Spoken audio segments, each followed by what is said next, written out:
Yeah, so earlier on I had a light bulb moment,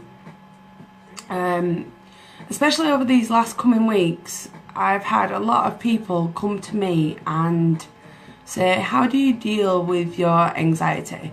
How do you deal with your mental health condition? You know,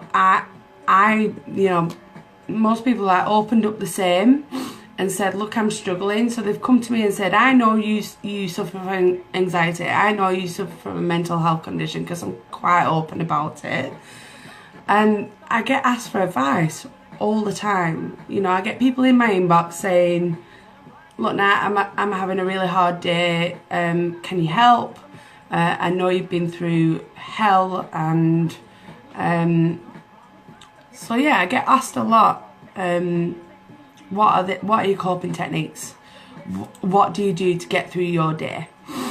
So my light bulb moment earlier was, like I said on the post, back in January I was having a really hard time. I was so down. Like, I think it's actually the worst my mental health has ever been. And those that know me know my circumstances, and they can vouch for that and what have you. So, sorry, I'm just going to talk while I put this on. So, I spotted in my front room a folder. And I got this folder from, a service that I was referred to by the mental health team, because I was struggling so much. So I asked for help and I was referred to the acute therapy service. And basically,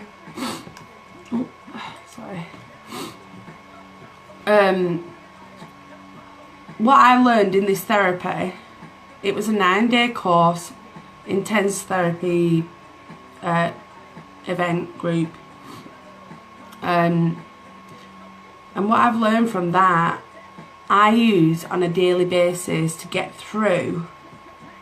Oh, sorry, it's all fizzing. I can feel it all tingling on my forehead. So yeah, I use these teachings, if you will, to cope and manage my personality disorder. And it got me thinking, because of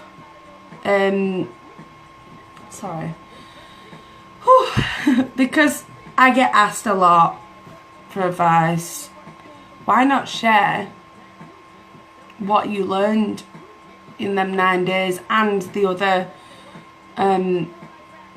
therapy that you've been through? I mean, I've had all sorts. I've had counselling, cognitive behavioural therapy, CBT, dialectical behavioural therapy, DBT, which is actually integrated. It was integrated into this acute therapy service.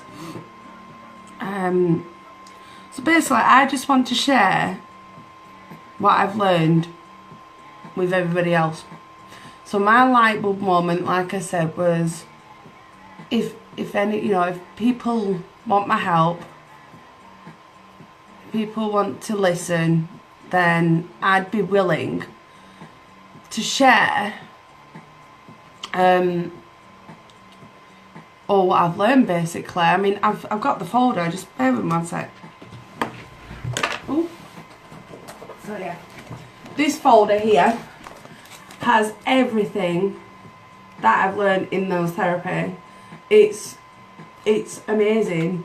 The things that I've learned have totally changed my life. It's changed the way I look at life. It's changed the way I look at other people and myself. It's changed how I react to situations.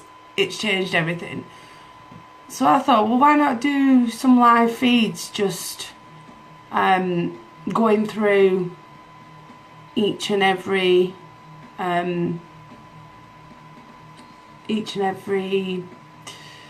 section of the therapy, basically.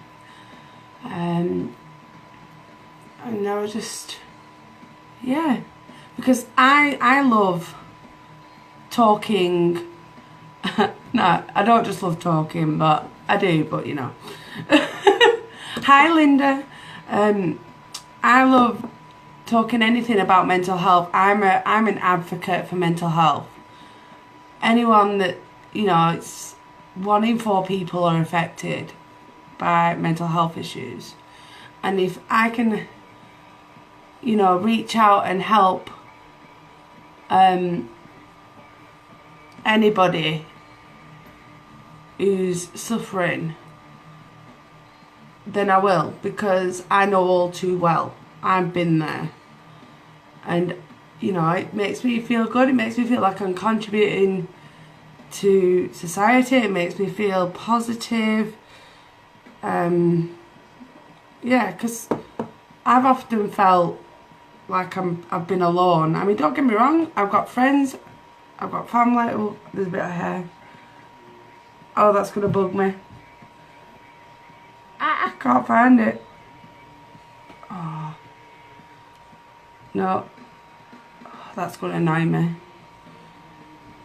Yeah, so I do have supportive friends and family, but mental illness sometimes makes you feel so isolated, so alone. You feel like you can't talk to anybody, and there's so much stigma.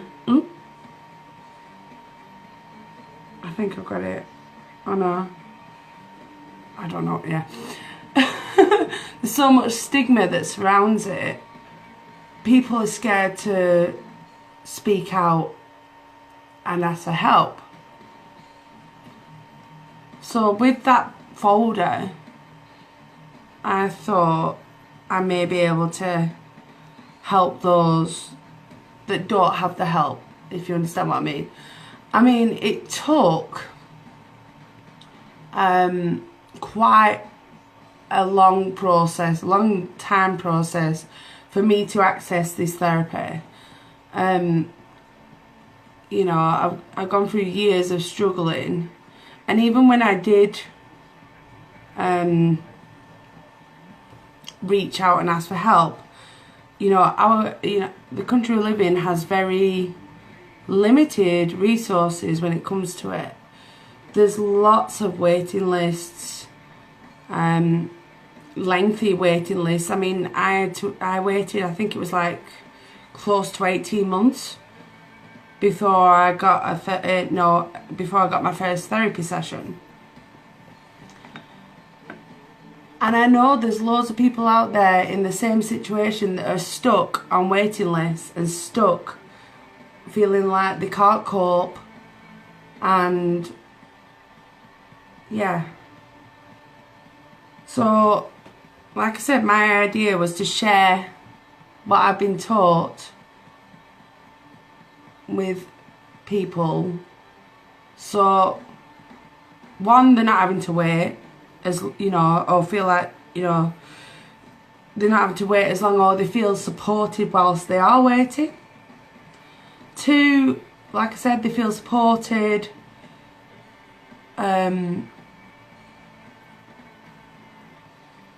They may feel like things might feel a lot easier on them.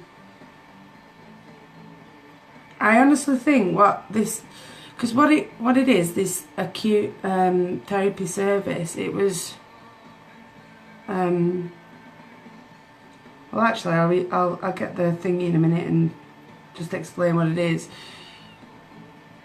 but just, yeah.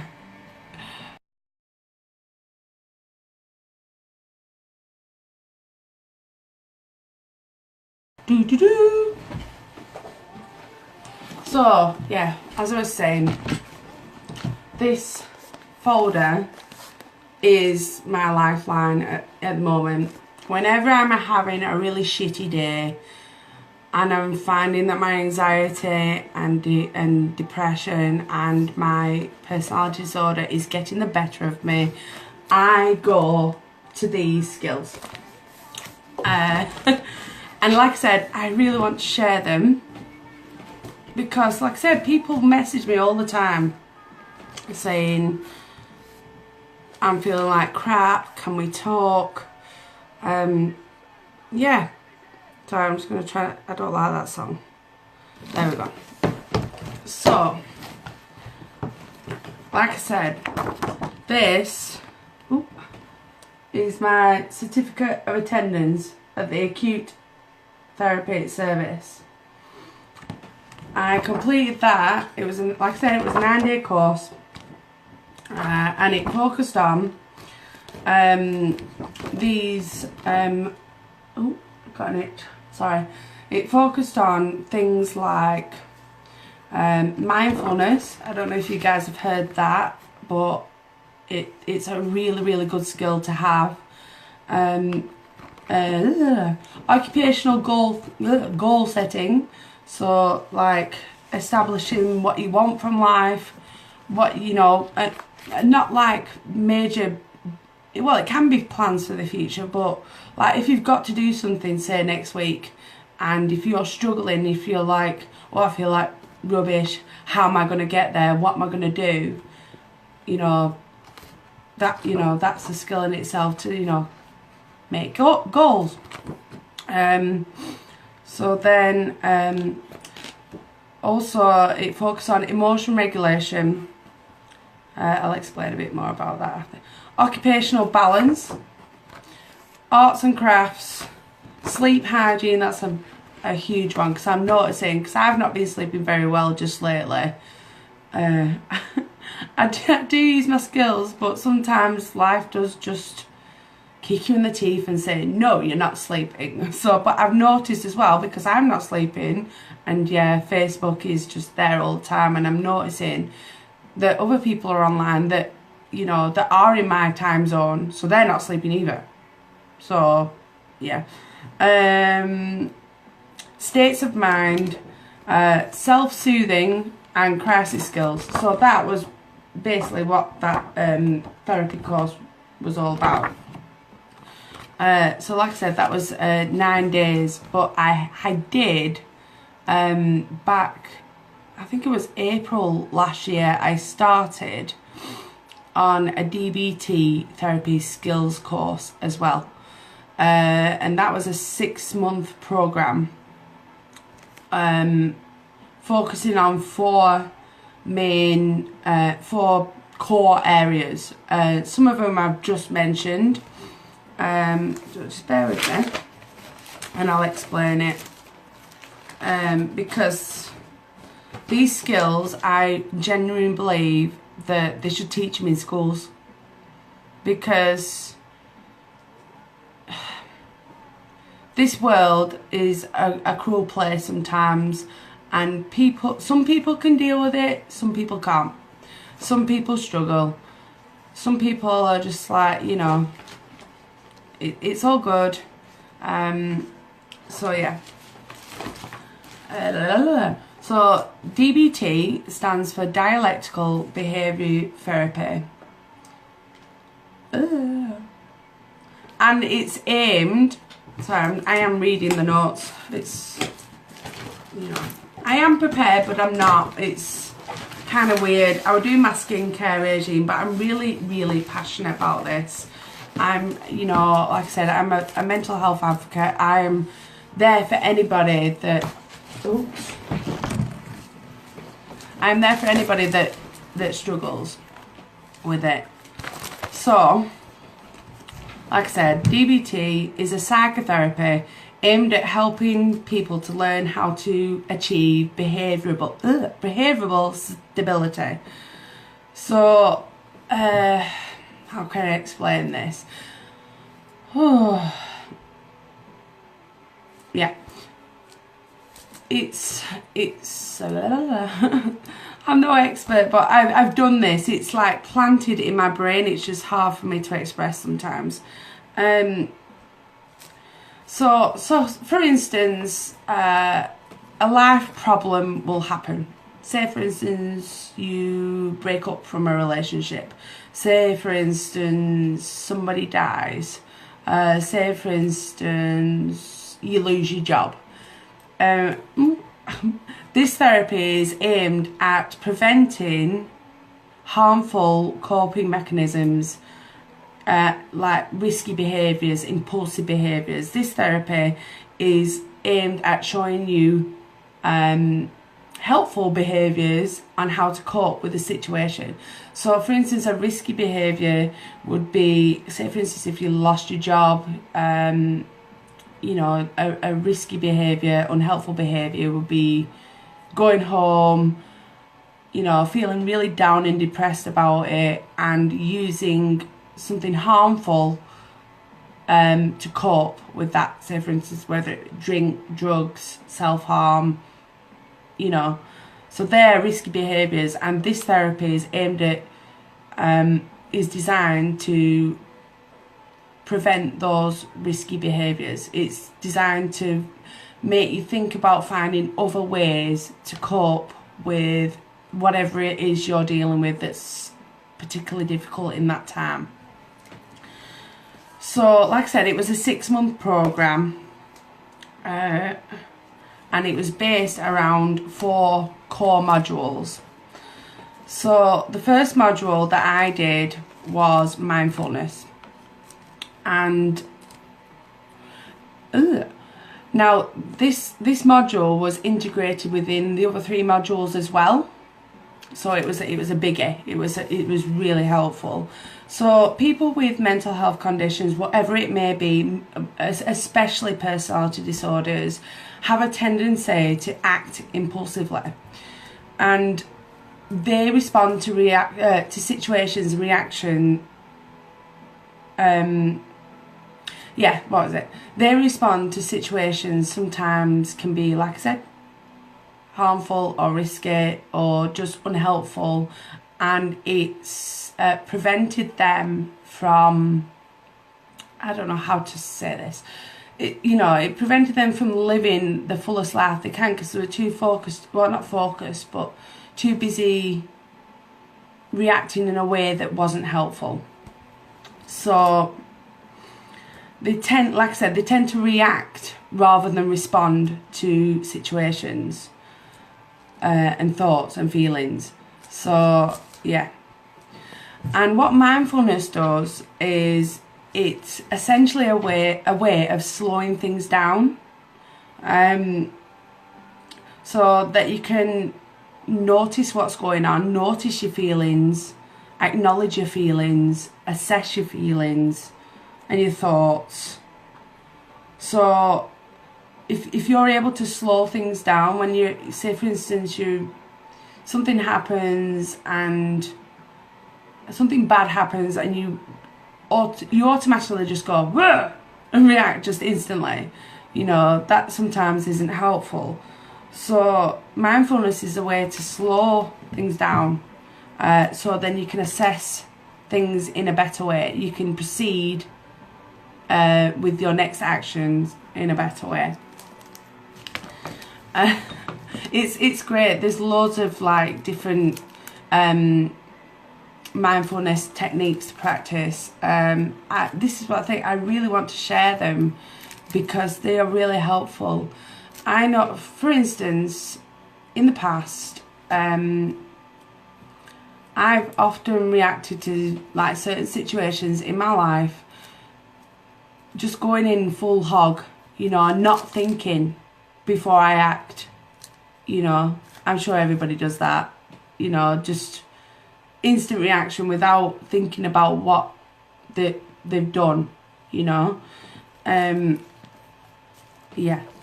And mindfulness is just, if you stop and take a step back, you're able to assess what's going on in your head, you're able to assess what's going on in your body, so, and you're able to assess where this feeling or emotion is coming from.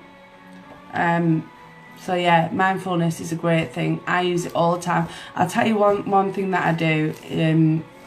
For instance, I don't like travelling on public transport. I do it, but it makes me feel so anxious, and I'm sure a lot of people can relate to that. So what I do is I use mindfulness to try and combat what I'm feeling and then prevent me from doing something unhelpful. So like if I'm on the bus and normally I don't like if it's crowded or noisy, or if there's a lot of school children on. Oh my god, that's the worst of the worst. But don't get me wrong, I've done it and I know I can do it. But you know, at the time you get on the bus, you pay the driver, sometimes it's hard to get a seat and you're just like, oh my god. And then all of a sudden I tend to get really anxious, and that anxiety is fear. Oh, like that's the thing. What's so frightening about being on a bus full of school kids? You're just perceiving what could happen. That's what anxiety is, isn't it? It's fear. It's your perception of what might happen. But like in that moment, so I'll assess what I'm feeling. So I'll sit down or stand up if there's not any room, and you know, I'll stop. If like there's loads of thoughts going on through my head saying, these kids are looking at me, you know, these kids could, I don't know, steal my purse, you know, whatever. The driver could get distracted because the kids are making too much noise, and then that could cause a crash. So it's like spirals out of control. So what I do is stop, take a step back and assess like the likelihood of those things happening, and that tends to calm me down, because then if you're thinking logically and not with your emotion, you tend to proceed in a more positive way. You tend to just, you know, get on with it. And then, you know, grounding techniques and everything, this is all what I want to talk about. If I can help at least one person from this, then I'll be a happy woman, because I've been through the ringer, and I'd hate to think, you know, that anyone else has felt anything like I have, because it's horrible. Anyway, so like I said, sorry, I went off on a tangent then, but I was just explaining what, you know, one of the skills. Another skill is interpersonal effectiveness. Now this centres on your relationship with yourself and the relationship you have with others. So, and often the relationships are a common source of difficulty for people with mental health problems. So like, yeah, come on, everybody can relate to this. There's always somebody in your life that you have a stressful, volatile, maybe difficult relationship with. For me, it was myself, and you know, there were a few others. But yeah, but then like I got so bad that I thought I had a problem with relationships with everybody. You know, from, you know, my family to strangers. You know, I thought I was, you know, yeah. Anyway, sorry. So the module on interpersonal effectiveness aims to help people learn how to deal with people in a way that's not self-damaging to themselves. Well, yeah, self-damaging. I didn't need to say to themselves anyway. So it draws on elements like assertiveness, and aims to help us decide when and how to look after our relationships, and also who to have a relationship with, who's worth keeping in their life, who's you know, damaging, relationships can cause all sorts of distress. Some can be amazing, you know, some can, you know, you have people in your life that you love, that you cherish, that you have an amazing rapport with. But some people in your life, you may have a distressing, like I said, disturbing, volatile, unhelpful relationship with, like chaotic. And sometimes you've also got to step back and think, is this relationship worth all the pain that I'm going through, all the pain that they're going through? Is it worth it? So interpersonal effectiveness is like making you establish good relationships and whether you think the relationships you have are worth keeping. The next module is, I love this one because I struggle with my emotions. Because let me tell you this, my official diagnosis was borderline personality disorder. Now I don't like that because one, I don't understand borderline for what? Borderlining on what? Anyway, so yeah, borderline personality disorder. So that, and then that also connotates that you've got something wrong with your personality. I don't think I've got something wrong with my personality. I think, you know, I'm a nice person. I think, yes, I struggle sometimes, but I'm not an evil person. I'm not a nasty person. So I just don't like that name. So, then they kind of changed it. It's now called emotionally unstable personality disorder, which I don't really like either, because that connotates that you're unstable. Yes, but like all the time. You know what I mean? How do I explain this? I can be unstable, but I have my ways of coping. I think what it should be called is emotion regulation disorder, because that's the core of what I struggle with, really. My emotions, how I express them, how people perceive them, how I come across other people. So yeah, based on research and experience in my case, people with personality disorders, mental health, anything mental health, often have difficulty regulating their emotions. So, and they perhaps have a low threshold for emotional responses, and they tend towards particularly intense emotions. Like, so people can like get angry. The average person gets angry. That's just life. But somebody with mental health problems, anything, you know, tend to feel it a lot more intensely and tend to show it a lot more intensely. And this is the important thing. So if it's that intense, it's going to take longer to get back to the norm, you know, to the level key, isn't it? So yeah, so the emotion regulation skills module is designed to help people understand their emotions, understand what's going on, you know, how they feel physically, their thoughts, you know, understand where it's coming from. Because a lot of the time when people are upset or angry or anxious, some people, you know, you get them people saying, oh, I'm not feeling quite myself today and I can't quite put my finger on it. I hear that all the time. So it helps this, the emotional regulation module helps people understand their emotions, where they come from and why we have them, and how to increase the likelihood of having positive emotions. Like, say for instance, like if you're feeling down all the time, you're less likely to think positively. I used to be a sucker for it. I used to be so negative. It was even commented on me the other day.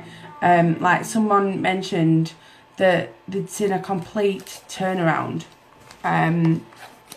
within me.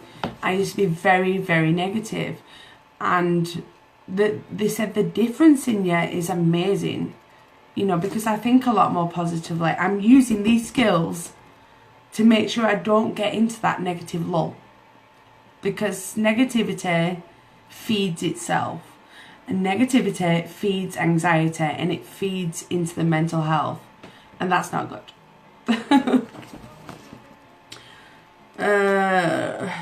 Yeah, so it helps you realise the increase of the likelihood of feeling positive emotions, and it decreases the extent of painful experiences or states.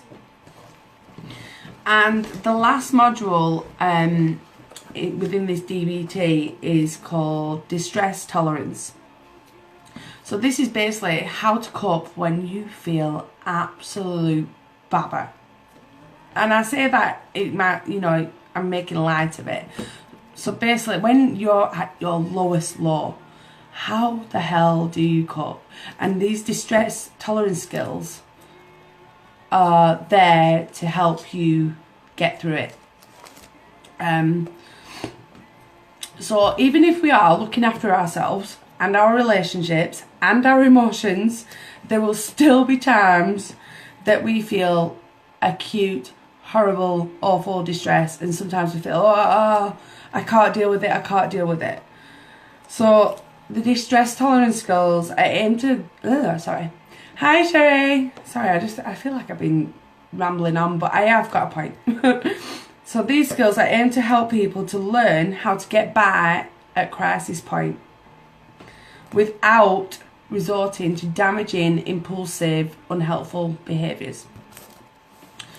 So for instance, crisis skills, I've said this before, I carry on my keys a set of crisis skills for when even when I've done all those things, like I said, there will still be moments when you hit a strong sense of,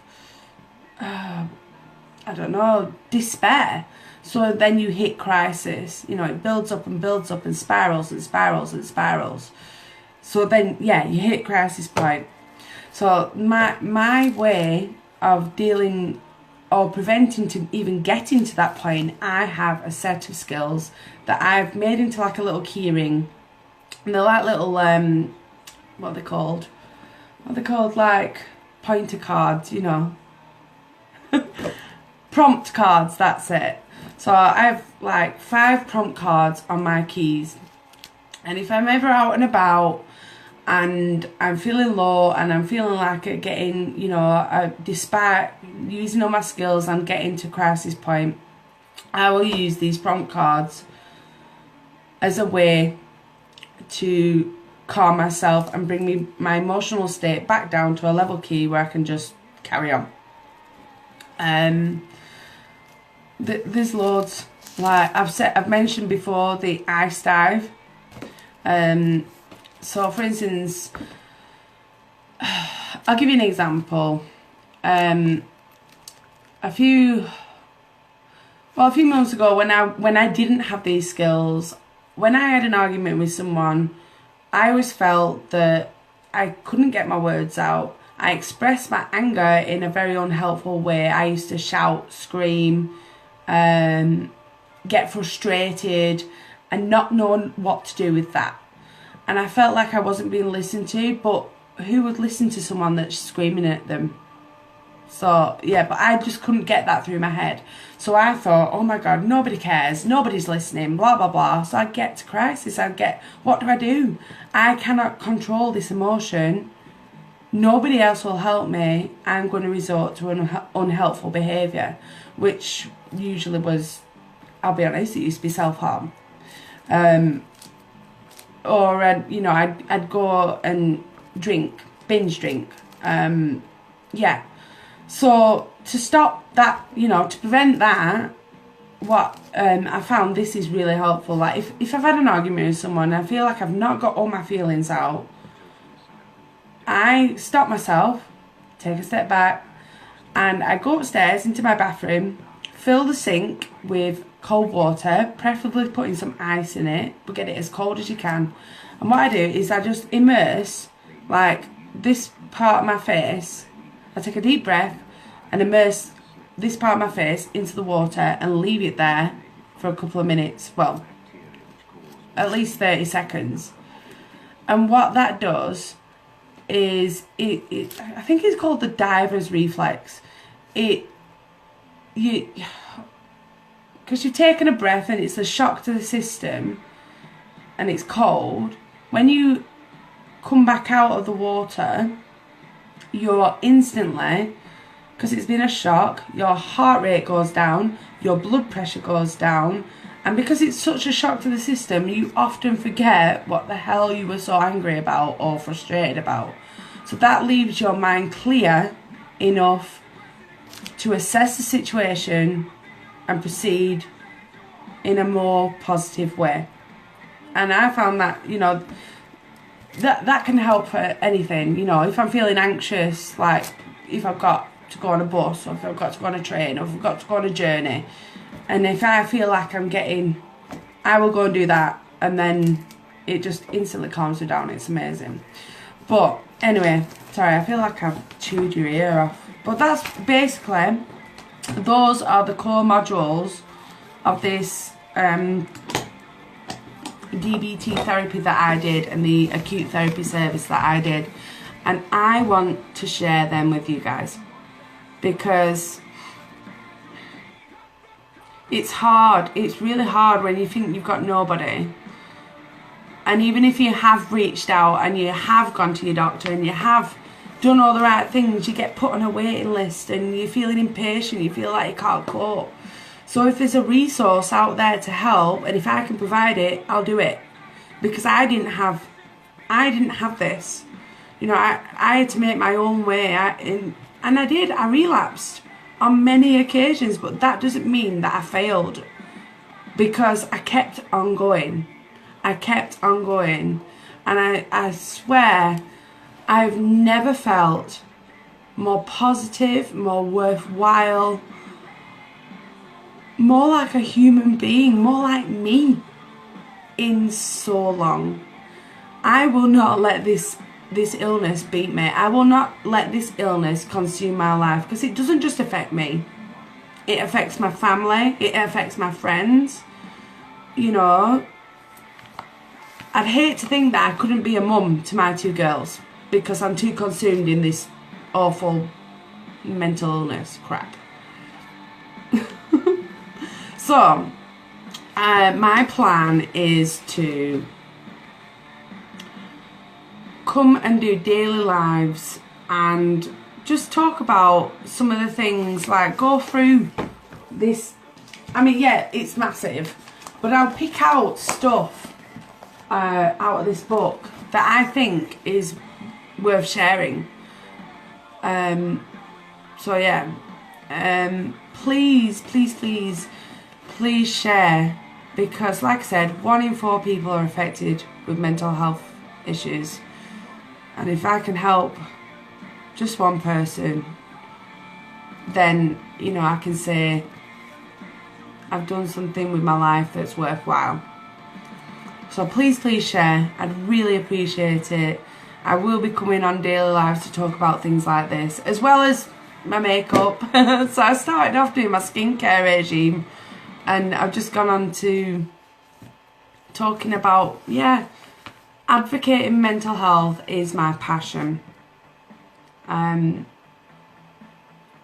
love that I can talk about it. I love that I'm not scared to talk about it. And I want to tackle the stigma that's surrounded by it, because it's bullshit, you know. And the stigma often comes from people who haven't even experienced it, you know. They've just gone through life, bumble through life, nothing bad, nothing traumatic has ever happened to them, and that's, you know, normally where the stigma comes from. I don't mean to make a judgment like that. I don't mean to stereotype or put, you know, it is a generalisation, but I'm just saying that off experience, really. So thank you so much for watching and listening to me. Please share, and if you're watching this on a replay, could you comment #replay for me? So I'm gonna go now. I need a drink, I need a smoke, and I want to go and chill out. I need to go take this mask off. So I shall see you very soon. Thank you very much for watching. Bye bye.